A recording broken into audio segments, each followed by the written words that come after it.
पा लिया है तुम्हें पाके जहाँ पा लिया है ज़मीं तो ज़मीं आसमां पा लिया है तुम्हें पाके जहाँ पा लिया है तुम्हें पाके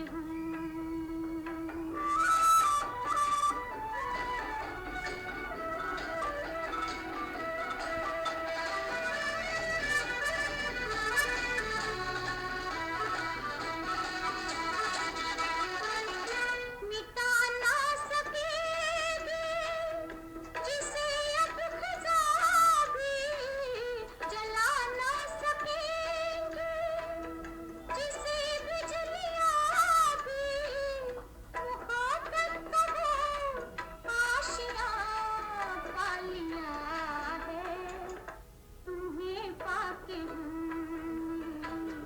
जहाँ पा लिया है तुम्हें पाके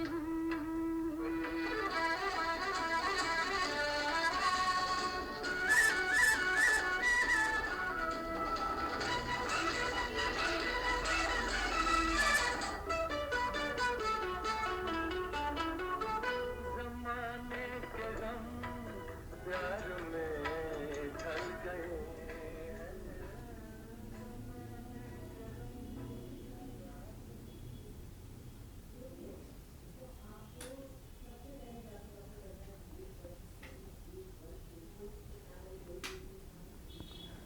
ओम शांति।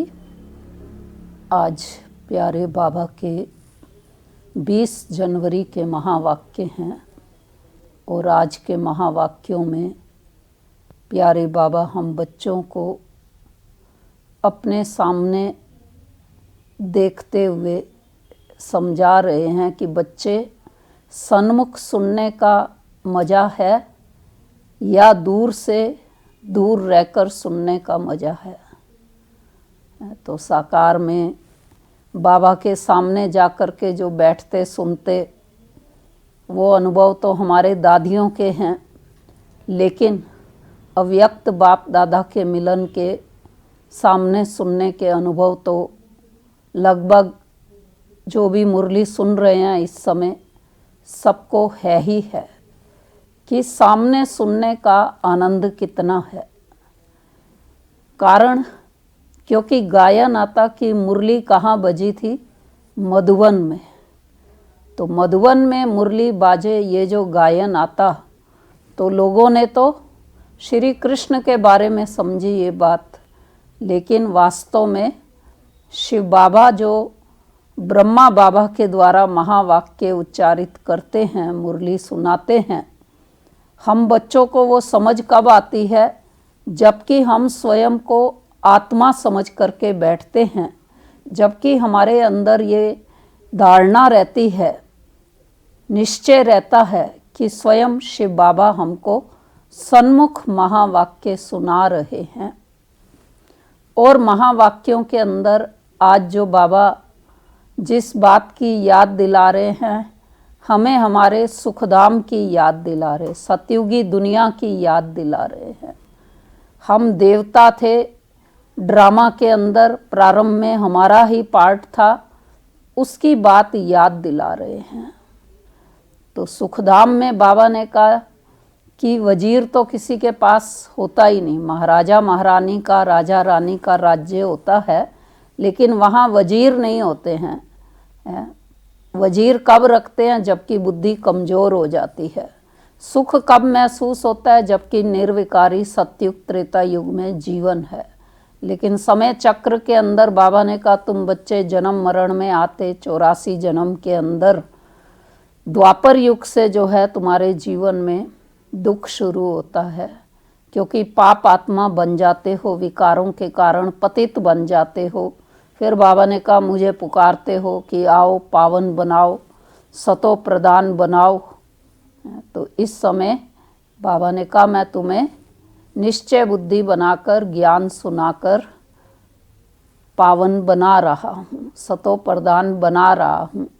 लेकिन फिर भी ये देखा जाता कि कभी कभी जो है ज्ञान सुनते सुनते भी कई जने संशय में आ जाते, कई तरह की भ्रांतियाँ, कई प्रश्न जो है आ जाते। लेकिन बाबा हमें निश्चय बुद्धि बनाते हुए समझा रहे हैं कि बच्चे तुम सबकी नैया के क्या हो, आज टाइटल दे रहे हैं बाबा पायलट का, कि सबकी नैया को पार लगाने वाले तुम पायलट हो। भगवान के आगे हम गाते आए थे, हे खिवैया मेरी नैया पार लगाओ, लेकिन आज बाबा हमसे कह रहे हैं कि बच्चे आप पायलट हो और आप सबकी नैया को पार ले जाने वाले हो। तो इस तरह से प्यारे बाबा के महावाक्य आज हमको बाबा की याद में जो सबसे ज़्यादा मिठास सैक्रीन के अंदर होता है, तो सैक्रीन भी बाबा टाइटल दे रहे हैं।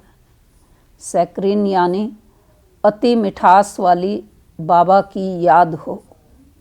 तो जब बाबा की याद मिठास वाली, सैक्रीन वाली, तो बाबा ने कहा तुम बच्चे भी क्या बन गए, सैक्रीन। बाप भी सैक्रीन तो तुम बच्चे भी सैक्रीन हो। तो आज के महावाक्यों का सार है, मीठे बच्चे सारे कल्प का यह है सर्वोत्तम कल्याणकारी संगम युग। इसमें तुम बच्चे याद की सैक्रीन से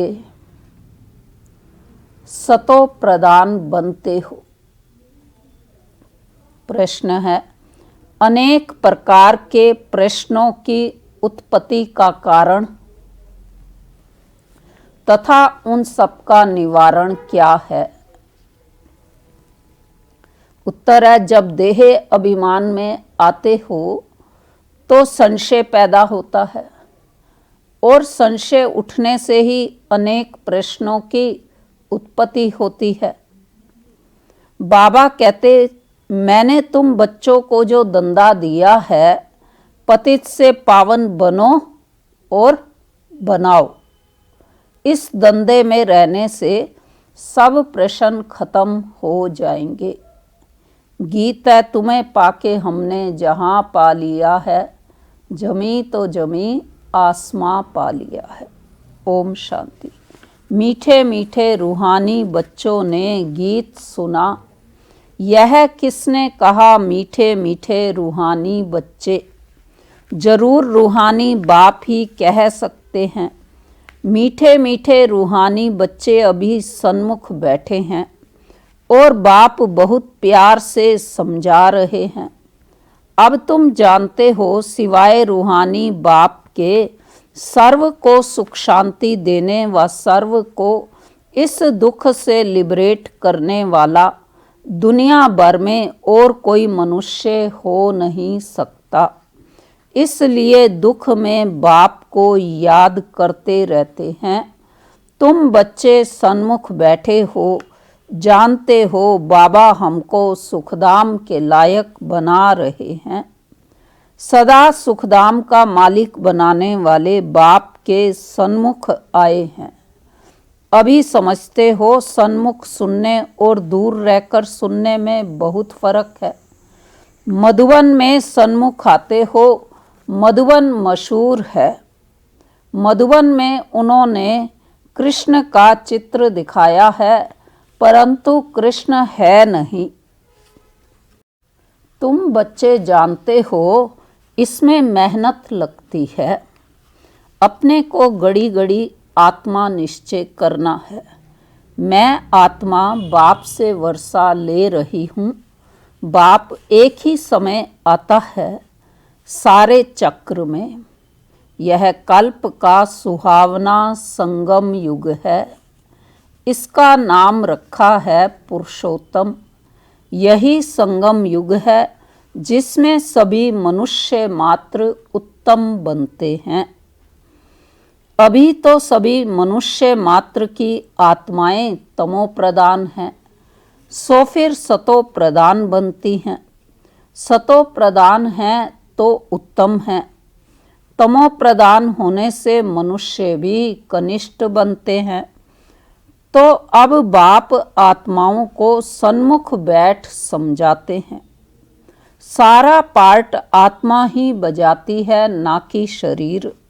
तुम्हारी बुद्धि में आ गया है कि हम आत्मा असल में निराकारी दुनिया व शांति धाम में रहने वाले हैं।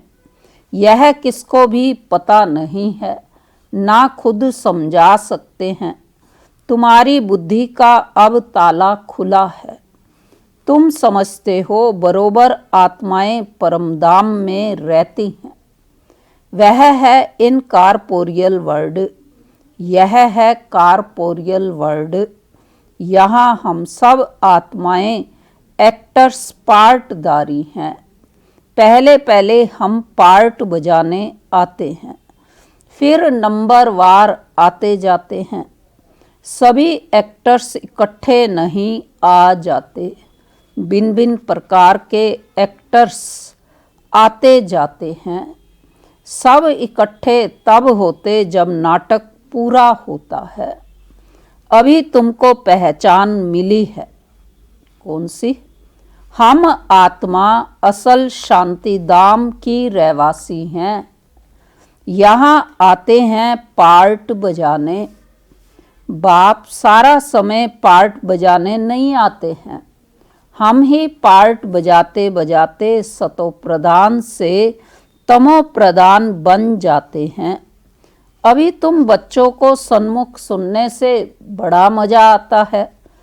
इतना मजा मुरली पढ़ने से नहीं आता।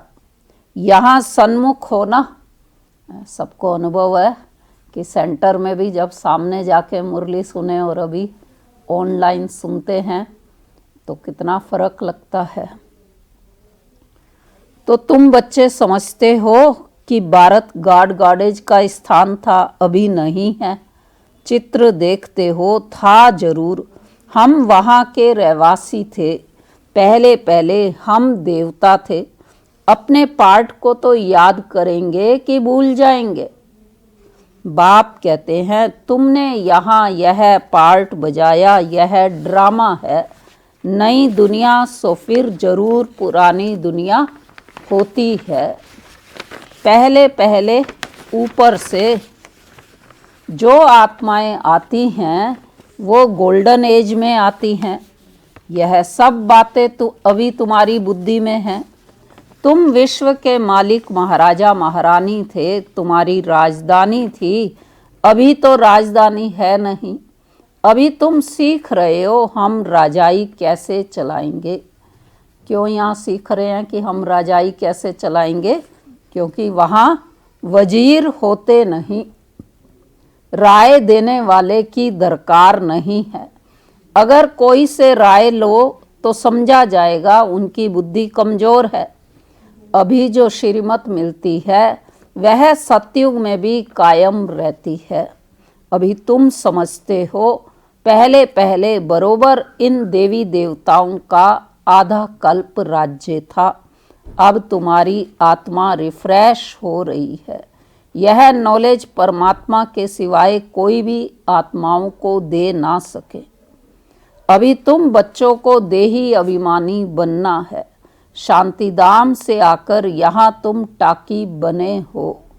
टाकी होने बिगर कर्म हो ना सके। यह बड़ी समझने की बातें हैं। जैसे बाप में सारा ज्ञान है वैसे तुम्हारी आत्मा में भी ज्ञान है। आत्मा कहती है हम एक शरीर छोड़ संस्कार अनुसार फिर दूसरा शरीर लेता हूँ। पुनर्जन्म भी जरूर होता है। आत्मा को जो भी पार्ट मिला हुआ है वह बजाती रहती है। संस्कारों अनुसार दूसरा जन्म लेते रहते हैं। आत्मा की दिन प्रतिदिन प्योरिटी की डिग्री कम होती जाती है। संस्कार अनुसार जन्म मरण में तो आते रहते, लेकिन साथ साथ क्या होता कि प्योरिटी की डिग्री कम होती जाती है। पतित अक्षर द्वापर से काम में लाते हैं, फिर भी थोड़ा सा फर्क जरूर पड़ता है। तुम नया मकान बनाओ, 1 मास के बाद कुछ जरूर फर्क पड़ेगा। अभी तुम बच्चे समझते हो बाबा हमको वर्षा दे रहे हैं। बाप कहते हैं हम आए हैं तुम बच्चों को वर्षा देने। जितना जो पुरुषार्थ करेगा उतना ऊंच पद पाएगा। बाप के पास कोई फर्क नहीं है। बाप जानते हैं हम आत्माओं को पढ़ाते हैं। आत्मा का हक है बाप से वर्षा लेने का। इसमें मेल फीमेल की दृष्टि यहाँ नहीं रहती। तुम सब बच्चे हो, बाप से वर्षा ले रहे हो। सभी आत्माएं ब्रदर्स हैं जिनको बाप पढ़ाते हैं, वर्षा देते हैं। बाप ही रूहानी बच्चों से बात करते हैं। बाबा हम बच्चों से कैसे बात करता? हे लाडले मीठे सिकी लदे बच्चों, तुम बहुत समय पार्ट बजाते बजाते अब फिर आकर मिले हो अपना वर्षा लेने। यह भी ड्रामा में नूंद है। शुरू से लेकर पार्ट नूंदा हुआ है। तुम एक्टर्स पार्ट बजाते एक्ट करते रहते हो। आत्मा अविनाशी है, इसमें अविनाशी पार्ट नूंदा हुआ है। शरीर तो बदलता रहता है। बाकी आत्मा सिर्फ पवित्र से अपवित्र बनती है, पतित बनती है, सतयुग में है पावन। इसको कहा जाता है पतित दुनिया। जब देवताओं का राज्य था तो वाइसलेस वर्ल्ड थी, अभी नहीं है। यह खेल है ना, नई दुनिया सो पुरानी दुनिया, पुरानी दुनिया फिर नई दुनिया। अभी सुखधाम स्थापन होता है, बाकी सब आत्माएं मुक्तिधाम में रहेंगी। अभी यह बेहद का नाटक आकर पूरा हुआ है। सब आत्माएं मच्छरों मिसल जाएंगी। इस समय कोई भी आत्मा आए तो पतित दुनिया में उनकी क्या वैल्यू होगी? वैल्यू उनकी है जो पहले पहले नई दुनिया में आते हैं। तुम जानते हो जो नई दुनिया थी वह फिर पुरानी बनी है। नई दुनिया में हम देवी देवता थे, वहाँ दुख का नाम नहीं था। यहाँ तो अथाह दुख है। बाप आकर दुख की दुनिया से लिबरेट करते हैं। यह पुरानी दुनिया बदलनी जरूर है। तुम समझते हो बरोबर हम सतयुग के मालिक थे, फिर 84 जन्मों के बाद ऐसे बने हैं। अब फिर बाप कहते हैं मुझे याद करो तो तुम स्वर्ग के मालिक बनेंगे। तो हम क्यों ना अपने को आत्मा निश्चय करें और बाप को याद करें। कुछ तो मेहनत करनी होगी ना। राजाई पाना कोई सहज थोड़े ही है। बाप को याद करना है। यह माया का वंडर है जो घड़ी घड़ी तुमको बुला देती है। उसके लिए उपाय रचना चाहिए। ऐसे नहीं मेरा बनने से याद जम जाएगी। बाकी पुरुषार्थ क्या करेंगे? नहीं, जब तक जीना है पुरुषार्थ करना है। ज्ञान अमृत पीते रहना है। यह भी समझते हो हमारा यह अंतिम जन्म है। इस शरीर का बांध छोड़ देही अभिमानी बनना है। ग्रस्त व्यवहार में भी रहना है, पुरुषार्थ जरूर करना है। सिर्फ अपने को आत्मा निश्चय कर बाप को याद करो। सारा पुरुषार्थ क्या है कि अपने को आत्मा निश्चय कर बाप को याद करो। अच्छा, ये पॉइंट ऐसी इतनी सहज लगती है। जब मुरली रिवाइज कराओ तो सबको ये पॉइंट सुनाना आसान लगता है, क्योंकि सारे ज्ञान का सार ही यही है। कौन सा? कि सिर्फ अपने को आत्मा निश्चय कर बाप को याद करो। तमेव मातश्चा पिता तमेव, यह सब है भक्ति मार्ग की महिमा। तुमको सिर्फ एक अलफ को याद करना है। एक ही मीठी सैक्रीन है और सब बातें छोड़ एक सैक्रीन। अब यहाँ किसके लिए सैक्रीन शब्द यूज हुआ है? बाबा के लिए। तो एक सैक्रिन को याद करो, यानी बाप को याद करो। अभी तुम्हारी आत्मा तमो प्रधान बनी है, उनको सतो प्रधान बनाने के लिए याद की यात्रा में रहो। सबको यही बताओ, बाप से सुख का वर्षा लो। सुख होता ही है सतयुग में। सुखधाम स्थापन करने वाला बाबा है। बाप को याद करना है बहुत सहज, परंतु माया का अपोजिशन बहुत है। इसलिए कोशिश कर मुझ बाप को याद करो तो खाद निकल जाएगी। सेकंड में जीवन मुक्ति गाया जाता है। हम आत्मा रूहानी बाप के बच्चे हैं, वहाँ के रहने वाले हैं। फिर हमको अपना पार्ट रिपीट करना है। इस ड्रामा के अंदर सबसे ज़्यादा हमारा पार्ट है। सुख भी सबसे ज़्यादा हमको मिलेगा। बाप कहते हैं तुम्हारा देवी देवता धर्म बहुत सुख देने वाला है और बाकी सब शांति धाम में ऑटोमेटिकली चले जाएंगे, हिसाब किताब चुकतू करके। ज़्यादा विस्तार में हम क्यों जाएं? बाप आते ही हैं सबको वापस ले जाने। बाबा आया ही है सबको वापस ले जाने, तो वो तो अपना कार्य करेंगे ना। इसलिए बाबा ने कहा तुमको ज़्यादा विस्तार में जाने की आवश्यकता नहीं है। मच्छरों सदृश सबको ले जाते हैं। सतयुग में बहुत थोड़े होते हैं। यह सारी ड्रामा में नूंद है। शरीर खत्म हो जाएंगे। आत्मा जो अविनाशी है वह हिसाब किताब चुकतू करके चली जाएगी। ऐसे नहीं कि आत्मा आग में पड़ने से पवित्र होगी। आत्मा को याद रूपी योग अग्नि से ही पवित्र होना है। योग की अग्नि है यह। उन्होंने फिर नाटक बैठ बनाए हैं। कौन सा नाटक? सीता आग से पार हुई। आग से कोई थोड़े ही पावन होना है। बाप समझाते हैं तुम सब सीताएं इस समय पतित हो, रावण के राज्य में हो। अब एक बाप की याद से तुमको पावन बनना है। राम एक ही है। अग्नि अक्षर सुनने से समझते हैं आग से पार हुई। कहाँ योग अग्नि, कहाँ वह आत्मा? परम पिता परमात्मा से योग रखने से ही पतित से पावन होगी। रात दिन का फर्क है। हेल में सब सीताएं रावण की जेल में शोक वाटिका में हैं। यहाँ का सुख तो कागविष्टा के समान है, बेट की जाती है।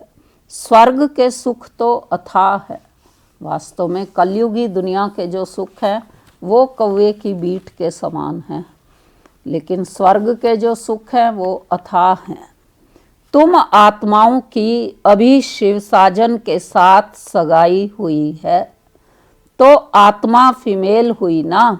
शिव बाबा कहते हैं सिर्फ मुझे याद करो तो तुम पावन बन जाएंगे। शांतिधाम जाए फिर सुखधाम में आ जाएंगे। तो बच्चों को ज्ञान रत्नों से झोली भरनी चाहिए। कोई भी प्रकार का संशय नहीं ले आना चाहिए। देह अभिमान में आने से फिर अनेक प्रकार के प्रश्न उठते हैं। फिर बाप जो दंदा देते हैं वह करते नहीं हैं। मूल बात है हमको पतित से पावन बनना है। दूसरी बातें छोड़ देनी चाहिए। राजधानी की जैसी रस्म रिवाज होगी वह चलेगी। जैसे महल बनाए होंगे वैसे बनाएंगे। मूल बात है पवित्र बनने की। बुलाते भी हैं हे पतित पावन आओ। पावन बनने से सुखी बन जाएंगे। सबसे पावन हैं देवी देवताएं। अभी तुम 21 जन्म के लिए सर्वोत्तम पावन बनते हो। उसको कहा जाता है संपूर्ण निर्विकारी पावन। तो बाप जो श्रीमत देते हैं उस पर चलना चाहिए। कोई भी संकल्प उठाने की दरकार नहीं। पहले हम पतित से पावन तो बने। पुकारते भी हैं हे पतित पावन आओ, परंतु समझते कुछ भी नहीं। यह भी नहीं जानते पतित पावन कौन है। यह है पतित दुनिया, वह है पावन दुनिया। मुख्य बात है ही पावन बनने की। पावन कौन बनाएंगे यह कुछ भी पता नहीं। पतित पावन कह बुलाते हैं, परंतु बोलो तुम पतित हो तो बिगड़ पड़ेंगे। अपने को विकारी कोई भी समझते नहीं। कहते हैं गृहस्थी में तो सब थे। राधे कृष्ण लक्ष्मी नारायण को भी बच्चे थे ना, तो वहाँ योग बल से बच्चे पैदा होते हैं, यह भूल गए हैं। उनको वॉइसलेस वर्ड स्वर्ग कहा जाता है, वह है शिवालय। बाप कहते हैं पतित दुनिया में एक भी पावन नहीं। यह बाप तो बाप, टीचर और सतगुरु है, जो सबको सद्गति देते हैं। वह तो एक गुरु चला गया तो फिर बच्चे को गद्दी देंगे। अब वह कैसे सद्गति में ले जाएंगे? सर्व का सद्गति दाता है ही एक। सतयुग में सिर्फ देवी देवताएं होते हैं, बाकी इतनी सब आत्माएं शांतिधाम में चली जाएंगी। रावण राज्य से छूट जाते हैं। बाप सबको पवित्र बनाकर ले जाते हैं। पावन से फिर फट से कोई जन्मों का कोई पतित नहीं बनते हैं। बाप सबको पवित्र बनाकर ले जाते हैं। पावन से फिर फट से कोई पतित नहीं बनते हैं। फिर कैसे? नंबरवार उतरते हैं सतो प्रदान से, सतो रजो तमो। तुम्हारी बुद्धि में 84 जन्मों का चक्र बैठा है। तुम जैसे अब लाइट हाउस हो। बाबा हमें लाइट हाउस बना रहे। ज्ञान से इस चक्र को जान गए हो कि यह चक्र कैसे फिरता है। अभी तुम बच्चों को और सबको रास्ता बताना है। सब नैयाएं हैं, तुम पायलट हो, रास्ता बताने वाले। बाबा ने तो आज सबको ही पायलट बना दिया। सबको बोलो आप शांतिधाम सुखधाम को याद करो, कलयुग दुखधाम को भूल जाओ। अच्छा, मीठे मीठे सिकी लदे बच्चों प्रति मात पिता बाप दादा का याद प्यार और गुड मॉर्निंग। रूहानी बाप की रूहानी बच्चों को नमस्ते। हम रूहानी बच्चों की रूहानी बाप दादा को नमस्ते। धारणा की पॉइंट है, पहली है जब तक जीना है ज्ञान अमृत पीते रहना है। अपनी झोली ज्ञान रत्नों से भरनी है। संशय में आकर कोई प्रश्न नहीं उठाने हैं। दूसरी पॉइंट, योग अग्नि से आत्मा रूपी सीता को पावन बनाना है। किसी बात के विस्तार में ज़्यादा ना जाकर देही अभिमानी बनने की मेहनत करनी है। शांतिधाम और सुखधाम को याद करना है। वरदान है आज की मुरली का, देही अभिमानी स्थिति में स्थित हो सदा विशेष पार्ट बजाने वाले संतुष्ट मणि भव। स्पष्टीकरण है वरदान का, जो बच्चे विशेष पार्टधारी हैं उनकी हर एक्ट विशेष होती। कोई भी कर्म साधारण नहीं होता। साधारण आत्मा कोई भी कर्म देह अभिमानी होकर करेगी और विशेष आत्मा देही अभिमानी बनकर करेगी। जो देही अभिमानी स्थिति में स्थित रहकर कर्म करते हैं वे स्वयं भी सदा संतुष्ट रहते हैं और दूसरों को भी संतुष्ट करते हैं। इसलिए उन्हें संतुष्ट मणि का वरदान स्वतः प्राप्त हो जाता है। स्लोगन है, प्रयोगी आत्मा बन। योग के प्रयोग से सर्व खजानों को बढ़ाते चलो। अच्छा, ओम शांति।